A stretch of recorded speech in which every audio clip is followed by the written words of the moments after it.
కీర్తనలు 103 17 మాత్రమే చదువుకుందాం. తండ్రి తన కుమారుని ఎడల జాలిపడినట్లు యెహోవా తన యందు భయభక్తులు గలవారి ఎడల జాలిపడును. దేవుడి కొద్ది వాక్యాన్ని దీవించి ఆశీర్వదించును గాక. ప్రార్థించుకు ప్రభుని ఆయన ప్రియబిడలుగా సాక్షిగా ఈ సమయంలో మనము ముందు కొనసాగుదాం. అందరూ ప్రార్థిస్తూ ప్రభువును స్తుతిస్తూ ఉండగా మన మధ్యలో ఉన్న అడవి రాముడు గారు ప్రార్థన నడిపిస్తారు.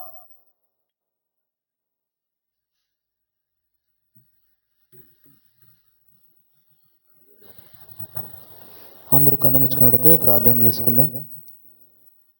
ప్రేమ నమ్మకంగా పరలోకపు రాజా, నీ బంగారు పాదములకు స్తుతులు స్తోత్రాలు వందనాలు తండ్రి. ప్రభువా తండ్రి, ఇంతవరకు తండ్రి పాటల ద్వారా సంగీతం ద్వారా నేను కనపరిచినందుకు వందనాలు ప్రభువా తండ్రి. అవును ప్రభువా తండ్రి, ఇప్పుడు చదివిన వాడిన 103వ కీర్తన 17వ వచనంలో చదివిన మాటల ప్రభువా తండ్రి ప్రతి హృదయంలో తండ్రి ఆ వాక్యానుసారంగా నడుచుకున్న భాగ్యం మాకు అందరికీ దయచేస్తామని అడుగుతున్న ప్రభువా. ఆ లేఖనంలో ఏదైతే ఇస్తున్న ప్రభువా తండ్రి ఆ వాక్యం ద్వారా మేము అందరం నడుచుకున్నట్టుగా సహాయం చేస్తామని అడుగుతున్నాం ప్రభువా. నీకు స్తోత్రాలు తండ్రి.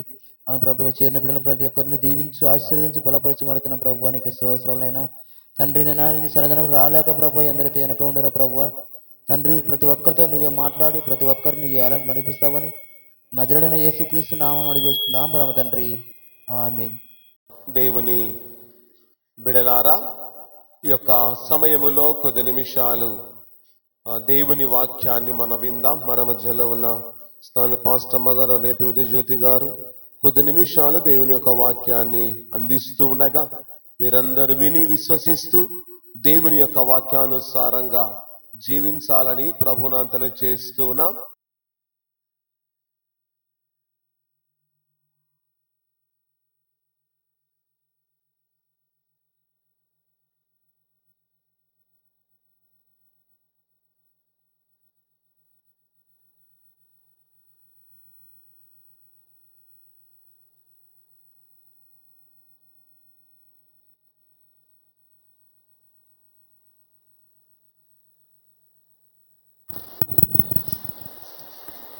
ఈ రాత్రికాలపు ఆరాధన కార్యక్రమంకు ఏర్పాటు చేయబడినటువంటి లేఖన భాగాన్ని మనం చదువుకున్నాం. మన యొక్క అంశం వచ్చేసి దేవుడు తండ్రి వలె, దేవుడు తండ్రి వలె అనే ధ్యానాంశం మీద కొద్ది నిమిషాలు మాత్రమే దేవుని యొక్క వాక్యాన్ని మనం చదువుకుందామండి.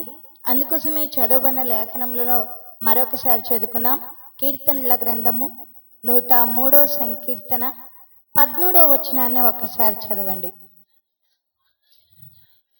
తండ్రి తన కుమారుల ఎడల జాలిపడినట్లు యెహోవా తన యందు భయభక్తులు గల వారి ఎడల జాలిపడును. చాలండి. ఈ యొక్క సమయమునకు ఏర్పాటు చేయబడినటువంటి ధ్యానాంశము దేవుడు తండ్రి వలె అనే అంశం మీద కొద్ది నిమిషాలు మాత్రమే దేవుని యొక్క వాక్యాన్ని మనం ధ్యానించుకుందాం. మరి తండ్రి ఏం చేస్తాడు? పిల్లల ఎడల జాలి పడతాడా లేదా? ఖచ్చితంగా ప్రతి తండ్రి కూడా పిల్లల ఎడల జాలి పడతాడండి. అయితే దేవుడు కూడా మన ఎడల జాలి పడాలి అంటే దేవుని యందలి భయభక్తులు కలిగి జీవించే వారిగా ఉండాలి అని ప్రభునామం నా తెలియదు. తండ్రి తన కుమారుల ఎడల జాలి పడినట్లు, తండ్రి ఏ రీతిగా అయితే తన కుమారుల ఎడల జాలి పడతారో ఆ రీతిగా యెహోవా తన యందు భయభక్తులు గల వారి ఎడల జాలిపడును అని లేఖనములలోనే మనం చూస్తున్నాం. తన యందు భయభక్తులు గల వారందరి ఎడల కూడా దేవుడు జాలిపడేవాడుగా ఉన్నాడు అనేది జ్ఞాపకము చేసుకునే వారిగా ఉండాలి. నిజంగా దేవుడు మన ఎడల జాలిపడాలి అంటే దేవుని యందలి భయభక్తులు కలిగి ఉండాలి. అంత మాత్రమే కాకుండా దేవునికి ప్రీతికరమైనటువంటి బిడలముగా ఉండాలి. నిజంగా తండ్రికి కుమారులు ఇష్టముగా ఉన్నప్పుడే తండ్రి తన బిడ్డల ఎడల జాలి పడతాడు. నిజంగా ఆ చిన్న కుమారుడు అంటే ప్రతి తండ్రికిని ఇష్టముగా ఉంటుంది, తల్లికి కూడా ఇష్టం. కానీ పిల్లలే కానీ ఎక్కువగా ఎందుకంటే చిన్నవాడి పైన ఎక్కువగా గారాపం చూపించేవారిగా ఉంటారు. అయితే దేవుని వాక్యం ఏం సెలవిస్తుంది అంటే దేవుని యందలి భయభక్తు, దేవుడు చిన్నవారిని కాదు పెద్దవారిని కాదు, కానీ దేవుని యందలి భయభక్తులు గల వారందరి ఎడల కూడా జాలిపడును అని లేఖనములలోనే మనం చూస్తూ ఉంటున్నాం. అయితే దేవుడు తండ్రి వలె జాలిపడే వారిగా ఉంటూ ఉన్నాడు అనేది జ్ఞాపకం చేసుకునే వారిగా ఉండాలి అని ప్రభు నామంన తెలియజేస్తూ ఉంటున్నాను. మత్తయి సువార్త 7వ అధ్యాయము 11వ వచనాన్ని ఒకసారి జ్ఞాపకం చేసుకుందామండి. మత్తయి సువార్త 7వ అధ్యాయము 11వ వచనము.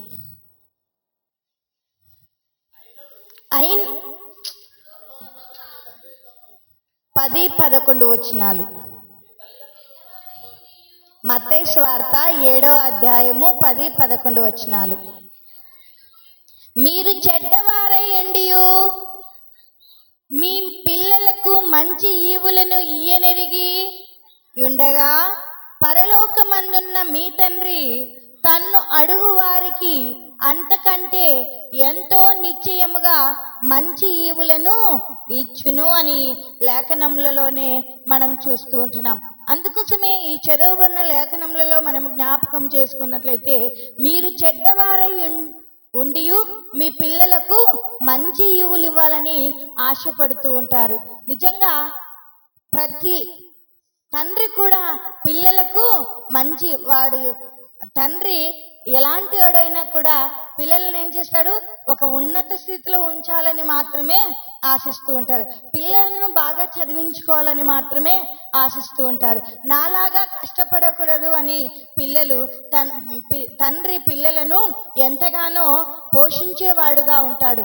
అయితే పరమ తండ్రి కూడా లేఖనములలో మనము అందుకోసమే మీరు చెడ్డవారై ఉండి మీ పిల్లలకు మంచి ఈవులను ఇయ్యనెరిగి ఉండగా పరలోకమందున్న మీ తండ్రి తన్ను అడుగు వారికి అంతకంటే ఎంతో నిశ్చయముగా మంచి ఈవులను ఇచ్చును అని లేఖనములలో దేవుడు తండ్రి వలె మంచి ఈవులను ఇయ్యనెరిగి ఉన్నాడు అనేది జ్ఞాపకం చేసుకునే వారిగా ఉండాలి. మనం అడుగు వాటంతటి కంటే కూడా ఎంతో నిశ్చయముగా మంచి ఈవులను ఇచ్చును అని లేఖనములలోనే మనం చూస్తున్నాం. మనం మన పిల్లలకు ఎలాగైతే మంచి ఈవులను ఇవ్వాలని ఆశిస్తూ ఉన్నామో తండ్రి కూడా, పరమ తండ్రి కూడా, దేవుడు కూడా మనకు మంచి ఈవులను ఇవ్వాలని ఆయన నిశ్చయించెను అని లేఖనములలోనే మనం చూస్తూ ఉన్నాం. మొట్టమొదటిగా దేవుడు తండ్రి వలె జాలిపడేవాడుగా ఉంటున్నాడు. దేవుడు తండ్రి వలె మంచి ఈవులను ఇయ్యనెరిగి ఉన్నాడు అనేది జ్ఞాపకం చేసుకునే వారిగా ఉండాలి. మూడోదిగా మనము జ్ఞాపకం చేసుకున్నట్లయితే మరి హెబ్రీలకు రాసిన పత్రిక 12వ అధ్యాయము 6వ వచనాన్ని ఒకసారి జ్ఞాపకం చేసుకున్నామండి. ఆయన నిన్ను గద్దించినప్పుడు విసుకకుము, ప్రభువు తాను ప్రేమించు వారిని తాను స్వీకరించు ప్రతి కుమారుని దండించును అని కుమారులతో సంభాషించినట్లు మీతో సంభాషించుచు ఆయన హెచ్చరికను మరిచితిరి. చాలండి. ఈ చదువుబడిన లేఖనములలో మనము జ్ఞాపకం చేసుకున్నట్లయితే 5వ వచనంలో, నా కుమారుడా ప్రభు చేయు శిక్షను తృణీకరించకుము. ప్రభు యొక్క శిక్షను తృణీకరించకూడదంట. నిజంగా తండ్రి గద్దిస్తాడు, శిక్షిస్తాడండి. అయితే పరమ తండ్రి కూడా గద్దించేవాడుగా ఉన్నాడు, శిక్షించేవాడుగా ఉన్నాడు. అందుకోసమే నా కుమారుడా ప్రభు చేయు శిక్షను తృణీకరించకము, ఆయన నిన్ను గద్దించినప్పుడు విసుకకూడదంట. వాక్యము ద్వారా ప్రతి కుమారుని కూడా దేవుడు ఏం చేస్తున్నాడు, గద్దిస్తూనే ఉన్నాడు. అయితే మనం ఏం చేస్తున్నాం? నా గురించి చెప్పింది, నా గురించి చెప్పింది అని ఆ గద్దింపునకు లోబడినొల్లని వారిగా మరలా ఎదురు తిరిగే వారంగా ఉంటున్నాం. కానీ దేవుని వాక్యం ఏం సెలవిస్తుంది అంటే అక్కడ చాలా, నా కుమారుడా ప్రభు చేయు శిక్షను తృణీకరించుకుము, ఆయన నిన్ను గద్దించినప్పుడు విసుక్కోకూడదంట. దేవుడు మనల్ని గద్దిస్తూ ఉన్నప్పుడు, దేవుడు మనతో మాట్లాడుతూ ఉన్నప్పుడు, దేవుడు మనల్ని హెచ్చరిస్తూ ఉన్నప్పుడు మనం విసుక్కోకూడదంట. అయితే తండ్రి కూడా పిల్లలను ఏం చేస్తాడండి? గద్దించినప్పుడు పిల్లలు విసుక్కోకూడదంట. తండ్రి పిల్లల బాగులనే చూస్తాడంట. తండ్రి పిల్లలకు మంచి ఈవులను చేయాలని ఆశిస్తాడంట.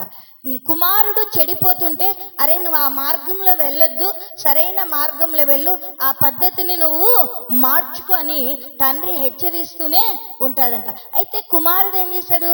నాకు ఈ త్రోవనే మంచిగా ఉన్నది అని వెళ్తూ ఉంటారు.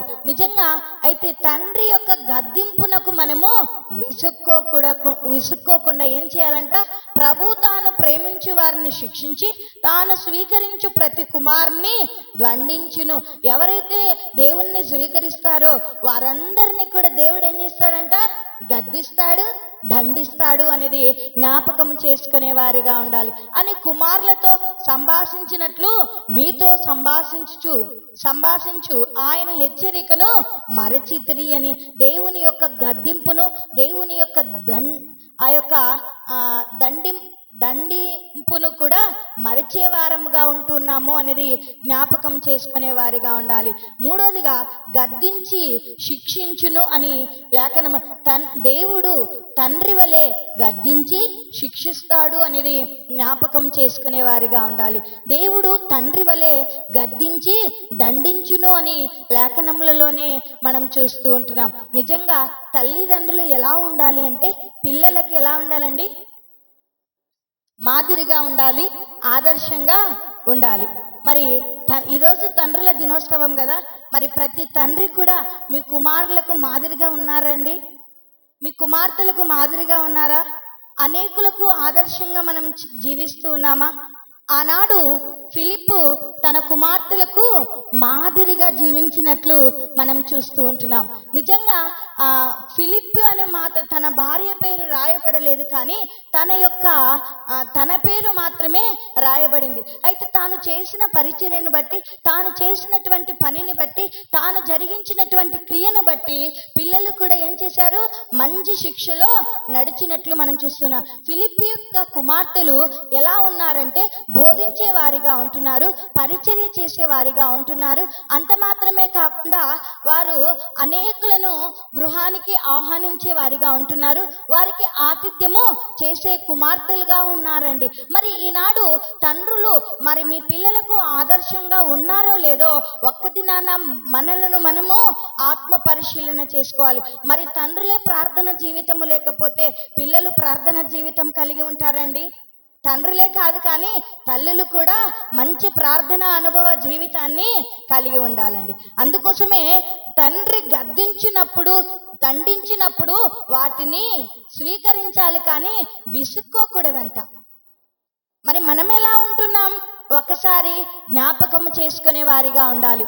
ఈనాడు ప్రతి తండ్రి కూడా ఎలా ఉండాలంటే పిల్లలకు ఆదర్శంగా ఉండాలండి. మరి ఉంటున్నామా?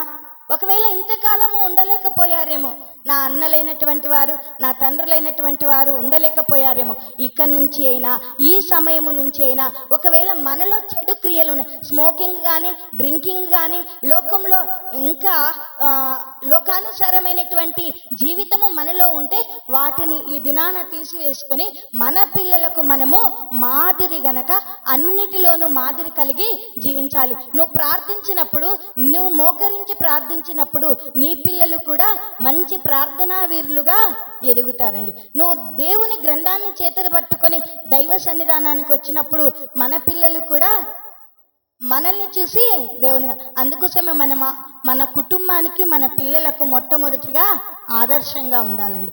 మనమే ఆదర్శము లేకపోయాము అనుకో, మన పిల్లలు కూడా ఉంటారు ఆదర్శంగా ఉండరు. అందుకోసమే మన పిల్లలు చెడిపోవడానికి ప్రముఖమైనటువంటి మొట్టమొదటి కారణం ఎవరు అంటే తల్లిదండ్రులేనండి.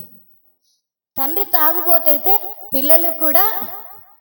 అందుకోసమే నా అన్న లేనటువంటి వారికి, నా తండ్రి లేనటువంటి వారికి తెలియచేసేది ఏంటంటే, ఒకవేళ ఇంతకాలము ఆ చెడు బానిసకు మీరు అలవాటు పడి ఉంటే వాటిని తీసివేసుకొని మనము ప్రభు యొక్క శిక్షలోను బోధలోను పెరుగుతూ మన పిల్లలను కూడా ప్రభు యొక్క శిక్షలోను బోధలోను పెంచే తల్లిదండ్రులముగా ఉండాలి. అందుకోసమే ఎఫ్ఎస్సీలకు రాసిన పత్రికలో 6వ అధ్యాయము మరి 4వ వచనంలో జ్ఞాపకం చేసుకున్నట్లయితే, తండ్రులారా మీ పిల్లలకు కోపము రేపక ప్రభు యొక్క శిక్షలోను బోధలోను వారిని పెంచుడి అని లేఖనములలోనే మనం చూస్తున్నాం. మన పిల్లలకు కోపం రేపకూడదంట. ఎట్లా కోపం రేపుతామండి?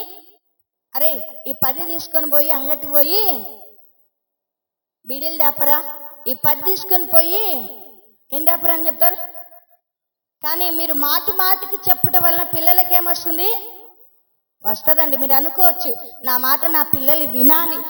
వీటిలో వినకూడదండి. నువ్వు దేవుని సంతానికి పో అనడంలో వినాలి. అందుకోసమే తండ్రులు ప్రతి విషయములోనూ మాదిరిగా ఉండాలి. అరే ఈ 10 తీసుకొని పోయి ఇంకా ఏమైనా చేయరా అంటే నువ్వు చేస్తున్నావు కాబట్టి నీ పిల్లలు కొనుక్కోవడానికి అడిగి నీ పిల్లడు కూడా అదే పద్ధతిలో నడిచేవారిగా ఉంటారు.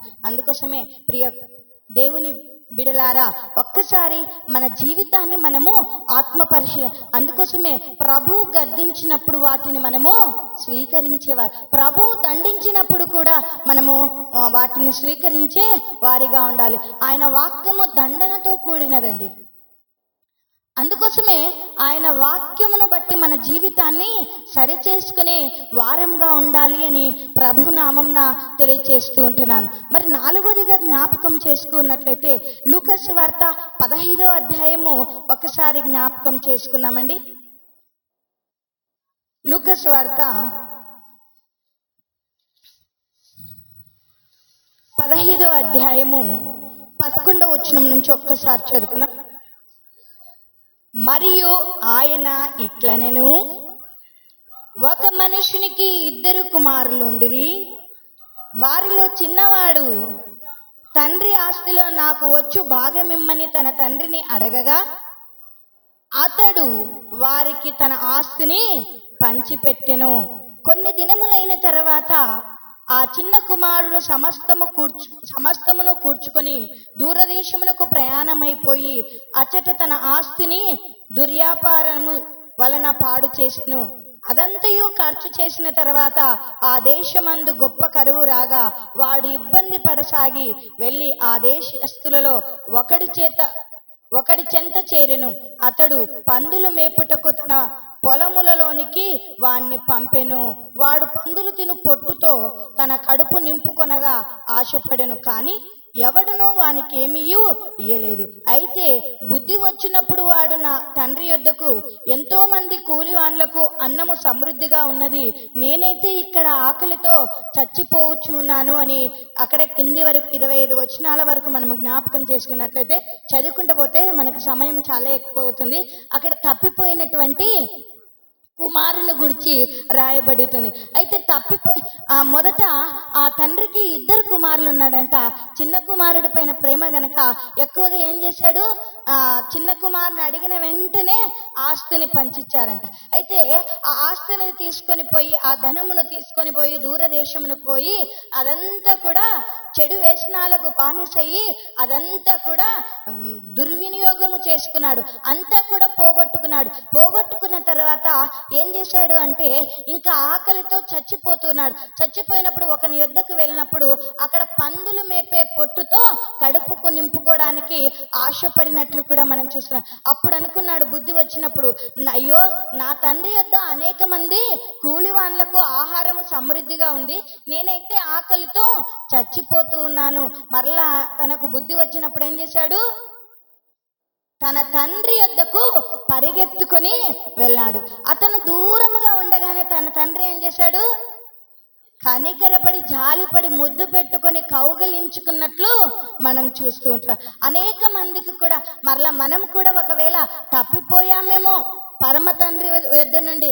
అయితే దేవుడు మనల్ని కూడా దూరం నుంచి చూసి ఎంతగానో ఆశపడుతూ ఉన్నాడండి. కానీ నువ్వు దేవుని యొద్దకు తిరిగి చేరే బిడగా ఉండాలి అని ప్రభు నామంన తెలియచేస్తూ ఉంటున్నాడు. అయితే దేవుడు తండ్రి వలె క్షమించే దేవుడు అండి. అయితే ఇక్కడ తప్పిపోయిన కుమారుని, ఆ చిన్న కుమారుని ఏం చేశాడు తండ్రి? క్షమించి తన ఇంట చేర్చుకునినట్లు మనం చూస్తున్నాం. అయితే పరమ తండ్రి యొద్ద నుండి కూడా మనము కూడా మరి దూరంగా వెళ్ళిపోయి ఉంటే తిరిగి నువ్వు ఆయన యొద్దకు వస్తే దేవుడు నిన్ను క్షమించి దగ్గరకు తీసుకునేవాడిగా ఉంటున్నాడు అనేది జ్ఞాపకం చేసుకునే వారిగా ఉండాలి. దేవుడు తండ్రి వలె మొట్టమొదటిగా ఏం చేస్తున్నాడంట? జాలి పడుతూ ఉన్నాడంట. రెండోదిగా దేవుడు తండ్రి వలె మంచి ఈవులను ఇయ్యనెరిగి ఉన్నాడు అనేది జ్ఞాపకం చేసుకునే వారిగా ఉండాలి. మూడోదిగా దేవుడు గద్దించి శిక్షిస్తాడు, గద్దించును, దండించును అని లేఖనములలోనే మనం చూస్తున్నాం. నాలుగోదిగా జ్ఞాపకం చేసుకున్నట్లయితే ఆయన క్షమించే దేవుడు తండ్రి వలె క్షమించేవాడండి. నిజంగా ఈ లోకంలో ఉన్న మనుషులు ఎవ్వరూ కూడా క్షమించడండి. కానీ దేవుడు ఏం చేస్తున్నాడు? నిన్ను ఎంతగానో తండ్రి వలె క్షమిస్తూ ఉన్నాడు. నిజంగా అట్టి జీవితాన్ని మనం పొందుకోవాలంటే దేవుని యందలి భయము భక్తి కలిగి, బుద్ధి కలిగి, జ్ఞానము కలిగి ఆయన చెంత చేరినప్పుడు ఆయన నిన్ను తన యొద్దకు చేర్చుకునేవాడుగా ఉన్నాడు అనేది జ్ఞాపకం చేసుకునే వారిగా ఉండాలి. అందుకోసమే మనం జ్ఞాపకం చేసుకున్నట్లయితే యెషయా గ్రంథము 46వ అధ్యాయము 4వ వచనాన్ని ఒకసారి జ్ఞాపకం చేసుకుందామండి. ముదిమి వచ్చే వరకు నిన్ను ఎత్తుకొనువాడను నేనే, తల వెంట్రుకలు నెరవేరు వరకు నిన్ను ఎత్తుకొనువాడను నేనే చేసి ఉన్నాను. చంక పెట్టుకొనువాడను నేనే, నిన్ను ఎత్తుకొనుచు రక్షించువాడను నేనే. తండ్రి ఏం చేస్తాడంట? ఎత్తుకుంటాడు, రక్షిస్తాడు. ముదిమి వచ్చు వరకు కూడా ఆయన మనలను కాపాడుతూనే ఉన్నాడండి. అందుకోసమే ముదిమి వచ్చే వరకు నిన్ను ఎత్తుకొని వాడను నేనే అంటూ ఉన్నాడు. నిజంగా జ్ఞాపకం చేసిన తల వెంట్రుకల నెరియు వరకు నిన్ను ఎత్తుకొని వాడను నేనే చేసి ఉన్నాను. దేవుడే మనల్ని చేసి ఉన్నాడు. చంక పెట్టుకొని వాడను నేనే, నిన్ను ఎత్తుకొనుచు రక్షించేవాడను కూడా నేనే. మనల్ని రక్షించే వారి లోకంలో ఎవ్వరూ లేరండి. దేవుడే తండ్రి వలె రక్షించేవాడు, దేవుడే తండ్రి వలె ఎత్తుకొనువాడు అనేది జ్ఞాపకము చేసుకునే వారిగా ఉండాలి. అందుకోసమే మనలను ఎత్తుకొనును అని లేఖనములలోనే మనం చూస్తూ ఉంటున్నాం. చివరిగా జ్ఞాపకం చేసుకొని ముగించేసుకుందామండి. సామెతల గ్రంథము 1వ అధ్యాయము 8వ వచనాన్ని ఒకసారి జ్ఞాపకం చేసుకుందాం. నా కుమారుడా, నీ తండ్రి ఉపదేశమును ఆలకించుము, నీ తల్లి చెప్పు బోధను త్రోసివేయకుము. నా కుమారుడా, నీ తండ్రి ఉపదేశమును ఆలకించుము. ఈ దినాన పరమ తండ్రి మనతో మాట్లాడుతున్నాడండి. ఓ నా కుమారుడా, తండ్రి చెప్పు ఉపదేశములను ఆలకించుము అని లేఖనములలోనే, నీ తల్లి చెప్పు బోధను త్రోసివేయకుము అంటున్నాడు. నిజంగా తండ్రి చెప్పే ఉపదేశమును మనం ఏం చేయాలి? ఆలకించే వారిగా ఉండాలి. ఆలకిస్తూ ఉంటున్నామా? నువ్వు తండ్రి మాటనే వినుకుంటే నీ పిల్లలు నీ మాట వింటారా అండి? ఒకసారి జ్ఞాపకం చేసుకో. దేవుని సన్నిధానానికి వస్తున్నాం, ఆయన మాట వినడానికి మాత్రమే ఆయన సన్నిధానానికి వస్తున్నాం. నిజంగా కానీ ఆయన మాటను వినమండి. ఎవరు ఎలా ఉన్నారా, ఎవరు వచ్చారా రాలేదా, అక్కడ ఇక్కడ ధ్యాస మాత్రమే ఉంటుంది. కానీ దేవుని వాక్యం ఏమి సెలవిస్తుందండి? నా కుమారుడా, నీ తండ్రి ఉపదేశమును ఆలకించుము. మన యొక్క పరమ తండ్రి యొక్క ఉపదేశములను ఆలకించేవారిగా, నీ తల్లి చెప్పు బోధను త్రోసివేయకుము అని లేఖనములలోనే మనం చూస్తూ ఉంటున్నాం. అందుకోసమే దేవుడు తండ్రి వలె ఉపదేశించును అని లేఖనములలోనే మనం చూస్తున్నాం. నువ్వు నీ కుమారులకు ఏ రీతిగా అయితే ఉపదేశిస్తావో ఆ రీతిగా మన దేవుడు మనకు ఉపదేశించేవాడుగా ఉన్నాడు అనేది జ్ఞాపకం చేసుకునే వారిగా ఉండాలి. అదే రీతిగా కీర్తనల గ్రంథము 32:8 జ్ఞాపకం చేసుకుందామండి.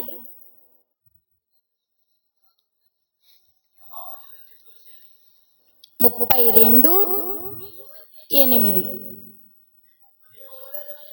నీకు ఉపదేశము చేసేదను, నీవు నడవవలసిన మార్గమును నీకు బోధించెదను, నీ మీద దృష్టి ఉంచి నీకు ఆలోచన చెప్పెదను. చాలండి. ఈ చదవబడిన లేఖనములలో మనము జ్ఞాపకం చేసుకున్నట్లయితే, నీకు ఉపదేశము చేసేదను, దేవుడు మనకు ఉపదేశిస్తూ ఉండగా, నీవు నడవవలసిన మార్గమును నీకు బోధిస్తూ ఉండగా, నీ మీద దృష్టి ఉంచి నీకు ఆలోచన చెబుతూ ఉండగా, మరి నువ్వేం చేయాలంట? వాటిని అనుసరించి నడిచే కుమారుడిగా ఉండాలంట. మరి నడుస్తూ ఉన్నావా? ఒకసారి జ్ఞాపకం చేసుకునే వారిగా ఉండాలి. అందుకోసమే మనము జ్ఞాపకం చేసుకున్నట్లయితే దేవుని యొక్క ఉపదేశములను మరవక అంగీకరించే వారముగా ఉండాలి అని ప్రభు నామమున తెలియచేస్తూ ఉంటున్నాను. మనము నడవవలసిన మార్గమును కూడా ఆయన మనకు బోధించేవాడు. నువ్వు ఆయన ఉపదేశములను విన్నప్పుడు, ఆయన ఉపదేశములను స్వీకరించినప్పుడు, నువ్వు నడవవలసిన మార్గము ఎలాంటిదో ఆయన నీకు బోధించేవాడుగా ఉన్నాడు అనేది జ్ఞాపకం చేసుకునే. నువ్వు ఆయన మార్గంలో నడిచినప్పుడు నీకు ఏం చేస్తున్నాడంట? నీ మీద దృష్టి ఉంచుతున్నాడంట. అంత మాత్రమే కాకుండా నీకు ఆలోచనను కూడా అనుగ్రహిస్తూ ఉన్నాడు అనేది జ్ఞాపకం చేసుకునే వారిగా ఉండాలి అని ప్రభు నామంన తెలియచేస్తూ ఉంటున్నాను. మరి హెబ్రీలకు రాసిన పత్రిక 12వ అధ్యాయము 6 హోషేయ గ్రంథము 11వ అధ్యాయము, హోషేయ గ్రంథము 11వ అధ్యాయము 3-4 వచనాలను జ్ఞాపకం చేసుకుందాం. హోషేయ గ్రంథము ఎఫ్రాయిమును కాదండి 11వ అధ్యాయము 3-4 వచనాలు.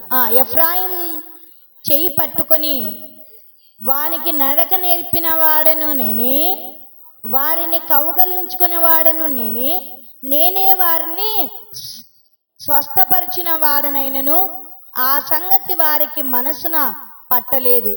ఒకడు మనుషులను తోడుకొని పోవునట్లుగా స్నేహ బంధములతో నేను వారిని బంధించి ఆకర్షించి తిని, ఒకడు పశువుల మీదకి కాడి తీసుకున్నట్లు నేను వారికి కాడి తీసి వారి ఎదుట భోజనము పెట్టి తిని.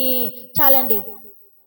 ఈ చదువుకున్న లేఖనములలో మనము జ్ఞాపకం చేసుకున్నట్లయితే దేవుడు మనకేం నేర్పుతున్నాడంట?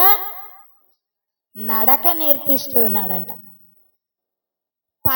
దేవుడు తండ్రి వలె మనకు నడక నేర్పిస్తూ ఉండగా, మనము ఆ నడకను నేర్చుకొని మన పిల్లలకు మనము నడకను నేర్పించే వారిగా ఉండాలి అని ప్రభు నామంన తెలియచేస్తూ ఉంటున్నాను. మన టాపిక్ ఏంటండి? మన అంశం ఏంటండి? ఒక్కరు మాత్రమే చెప్తారు ఎప్పుడు.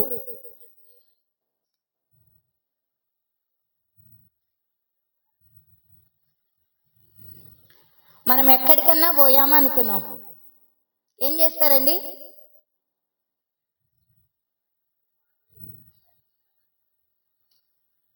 నేను 2 సార్లు చెప్పిన అంశాన్నే 2 సార్లు చెప్పినాను. మీరు చెప్పేంత వరకు రోజు ఇంత ఇక్కడే ఉందాం. అంశం ఒక్కటే చెప్పండి.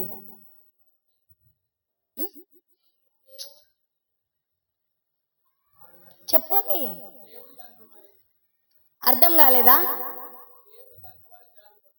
దేవుడు తండ్రి వలె. అంశము దేవుడు తండ్రి వలె. గుర్తుపెట్టు. దేవుడు తండ్రి వలె ఏం చేస్తున్నాడో కొద్ది నిమిషాలు జ్ఞాపకం. దేవుడు తండ్రి వలె జాలిపడువాడుగా ఉన్నాడు. మనము మన పిల్లల ఎడల ఏ రీతిగా అయితే జాలి పడతామో, దేవుడు కూడా తండ్రి వలె మన ఎడల జాలిపడే వారుగా ఉన్నాడు అనేది జ్ఞాపకం చేసుకునే వారిగా ఉండాలి. రెండోదిగా, వెరీ గుడ్, దేవుడు తండ్రి వలె మంచి ఈవులను ఇవ్వడానికి ఆశిస్తూ ఉన్నాడు.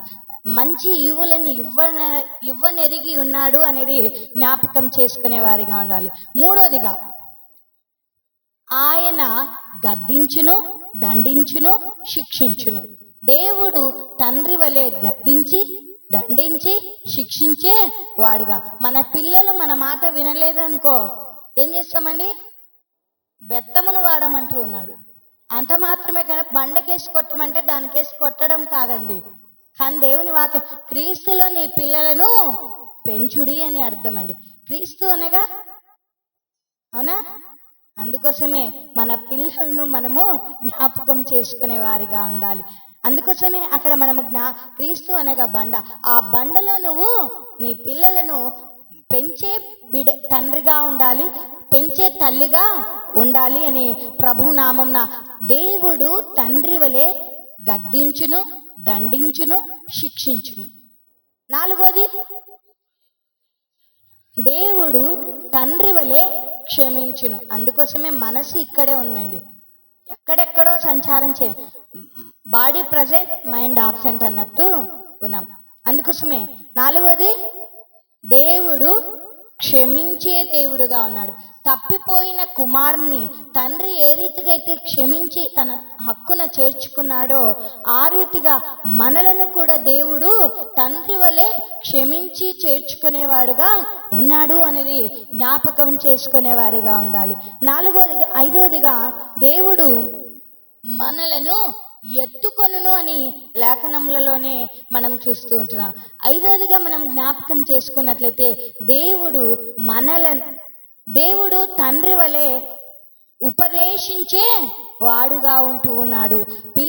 కుమారులను తండ్రి ఏ రీతిగా అయితే కుమారులకు ఉపదేశిస్తాడో పరమ తండ్రి కూడా మనకు ఉపదేశిస్తూ ఉండగా మనము వాటిని ఆలకించే వారముగా ఉండాలి. అంత మాత్రమే కాకుండా అనుసరించి నడిచే వారముగా ఉండాలి. అంత మాత్రమే కాకుండా వాటిని స్వీకరించే వారముగా కూడా ఉండాలి అని ప్రభు నామంన తెలియజేస్తుంటున్నాను. మరి చివరిగా ఆయన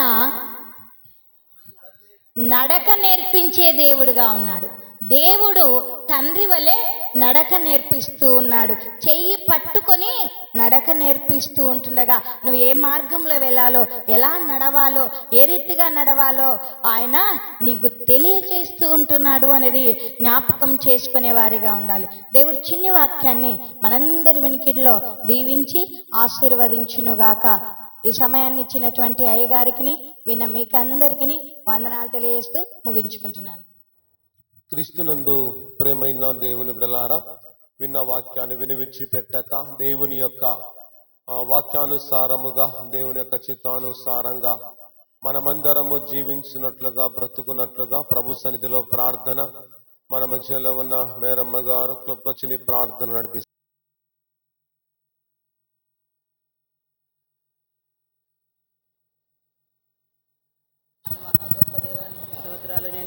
అయ్యా, ఈ రాత్రి కాల సమయంలో ప్రభా ఈ సమయాన్ని చూడలేక ఎందరో కాల గర్భంలో కలిసిపోయినారయ్యా.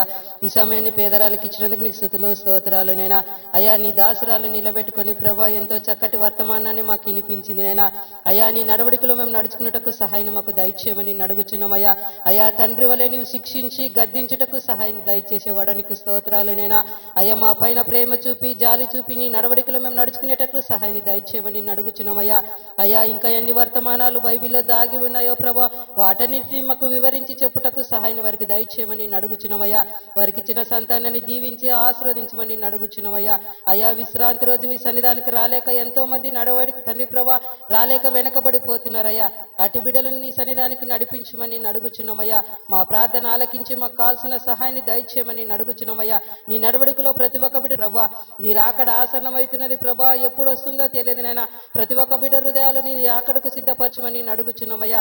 విశ్రాంతి రోజు ప్రభ మరొకసారి నీ చిత్తమైతే, నీ రాకడ ఆలస్యమైతే ఇలాగే కూడుకొని నేను స్తుతిస్తూ, నేను గణపరుస్తూ, నేను మయంపరిచే భాగ్యాన్ని మాకు దయచేస్తామని, మమ్మల్ని మేము తగ్గించుకుంటూ నీ నామాన్ని హెచ్చించుకున్నటకు సహాయాన్ని దయచేస్తామని నజరేయుడైన యేసు పరిశుద్ధ నామమున పేట అడిగి వేడుకుంటున్నాం తండ్రి. ఆమేన్. ఈ సమయం